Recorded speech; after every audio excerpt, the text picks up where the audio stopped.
بسم اللہ الرحمن الرحیم۔ حضرت براء بن عازب رضی اللہ عنہما سے روایت ہے کہ ہم لوگ نبی کریم صلی اللہ علیہ وسلم کے ساتھ ایک انصاری صحابی کے جنازے میں قبرستان گئے۔ جب ہم قبر کے پاس پہنچے جو کہ ابھی کھودی نہیں گئی تھی، نبی کریم صلی اللہ علیہ وسلم وہاں قبر کی تیاری کے انتظار میں تشریف فرما ہوئے، اور آپ کے ارد گرد ہم بھی اس طرح متوجہ ہو کر بیٹھ گئے گویا کہ ہمارے سروں پر پرندے بیٹھے ہوں۔ آپ کے ہاتھ میں لکڑی تھی جس سے زمین کو کورید رہے تھے، جو کسی گہری سوچ کے وقت ہوتا ہے۔ پھر آپ صلی اللہ علیہ وسلم نے اپنے سر مبارک اٹھایا اور 2 یا 3 مرتبہ فرمایا، عذاب قبر سے اللہ تعالیٰ کی پناہ مانگو۔ پھر ارشاد فرمایا، اللہ کا مومن بندہ اس دنیا سے منتقل ہو کر جب عالم برزخ میں پہنچتا ہے، یعنی قبر میں دفن کر دیا جاتا ہے، تو اس کے پاس 2 فرشتے آتے ہیں۔ وہ اس کو بٹھاتے ہیں، پھر اس سے پوچھتے ہیں کہ تمہارا رب کون ہے؟ وہ کہتا ہے کہ میرا رب اللہ ہے۔ پھر پوچھتے ہیں کہ تمہارا دین کیا ہے؟ وہ کہتا ہے کہ میرا دین اسلام ہے۔ پھر پوچھتے ہیں کہ یہ آدمی جو تم میں نبی بنا کر بھیجے گئے تھے، یعنی حضرت محمد صلی اللہ علیہ وسلم، ان کے بارے میں تمہارا کیا خیال ہے؟ وہ کہتا ہے وہ اللہ تعالیٰ کے رسول ہیں۔ فرشتے کہتے ہیں کہ تمہیں یہ بات کس نے بتائی؟ یعنی تمہیں ان کے رسول ہونے کا علم کس ذریعے سے ہوا؟ وہ کہتا ہے کہ میں نے اللہ تعالیٰ کی کتاب پڑھی، اس پر ایمان لایا، اس کو سچ مانا۔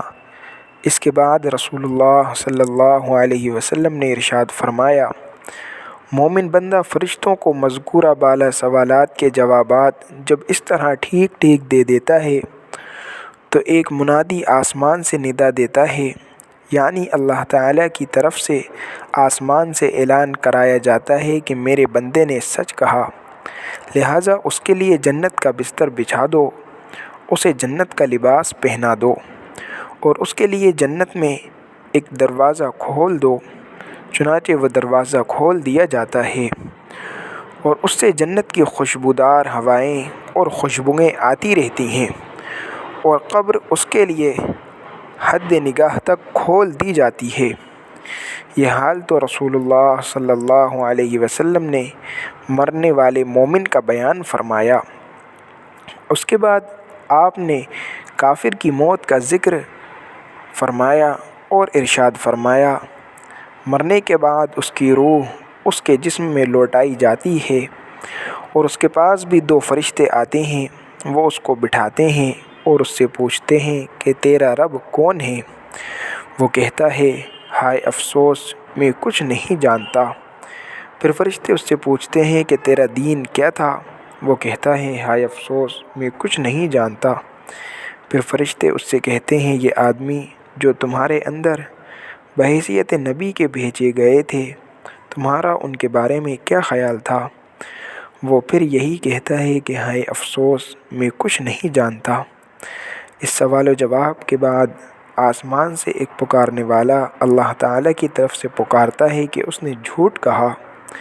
پھر اللہ تعالیٰ کی طرف سے ایک منادی آواز لگاتا ہے کہ اس کے لیے آگ کا بستر بچھا دو اور اسے آگ کا لباس پہنا دو، اور اس کے لیے دوزخ کا ایک دروازہ کھول دو۔ چنانچہ یہ سب کچھ کر دیا جاتا ہے۔ رسول اللہ صلی اللہ علیہ وسلم فرماتے ہیں،